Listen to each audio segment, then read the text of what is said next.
Hey guys! For this episode of Foodie Pinoy, magluluto tayo ng tuna rice melt recipe. Una, igigisa muna natin ang ating bawang at sibuyas. Isisunod naman natin ang red bell pepper. Mga around 1/4 cup ito. At this point, maaamoy na natin yung ginisa nating sibuyas, bawang, at red bell pepper. Medium heat nga palang ginagamit ko dito para hindi naman masunog ang ating mga ginigisang mga gulay. After 1 to 2 minutes na pagigisa ay pwede na nating i-add ang ating tuna in can. Hot and spicy nga pala ang ginamit ko dito. I-season lang natin ito ng pinch of salt and a pinch of pepper. May flavor na din naman yung tuna kaya hindi na natin kailangan mag-add ng maraming salt. Tapos, for added fiber, mag-a-add lang ako ng pechay. Since neutral lang din naman ang lasa nito at hindi ito masyado makaka-affect sa lasa ng ating tuna rice melt. Haluin lang natin ito para maluto ang ating pechay. Lagyan din natin ito ng kaunting tubig para maluto ang pechay. So, habang iniintay natin itong maluto, don't forget to subscribe to our channel at manood na iba pa naming videos. Marami kaming recipes na pwedeng-pwede nyo idagdag sa weekly menu nyo. Habang iniintay natin maluto ang ating tuna, pwede na tayong maglagay ng rice sa ating container.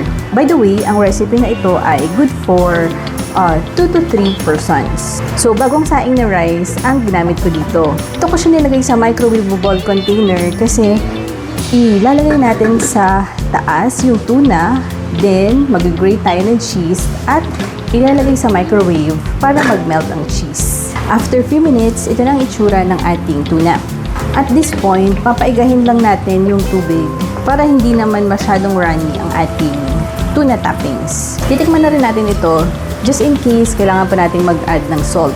Kailangan pa natin mag-add ng konting salt. Pero I suggest konti lang i-add natin kasi medyo maalat din yung cheese. So, magbabalance din ito kung kapag naglagay tayo later ng cheese, ng grated cheese. Sakto na yung saltiness. So, okay na ito.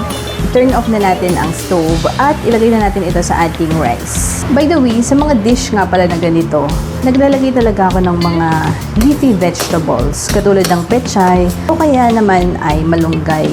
Kasi neutral flavors lang naman yung mga vegetables na ito at hindi masyadong makaka-affect sa flavor ng inyong niluluto.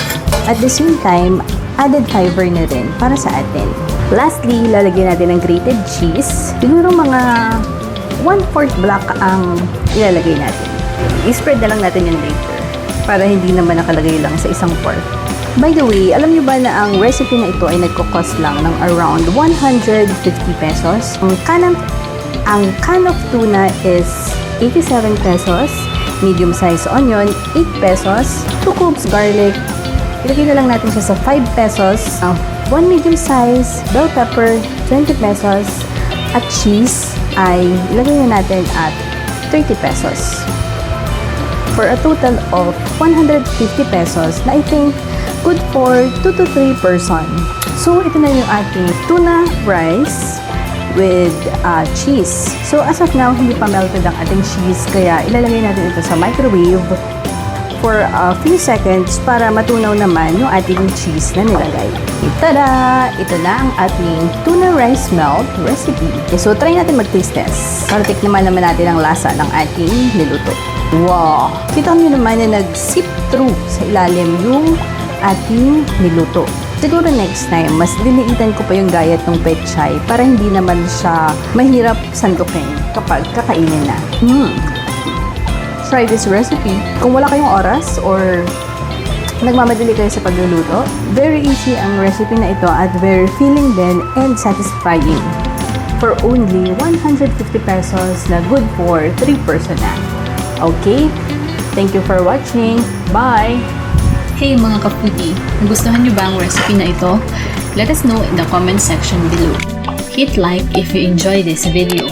And don't forget to subscribe to our channel and hit the notification bell para updated kayo sa mga latest release namin. Until next time, this is Foodie Pinoy saying goodbye and it's a wrap!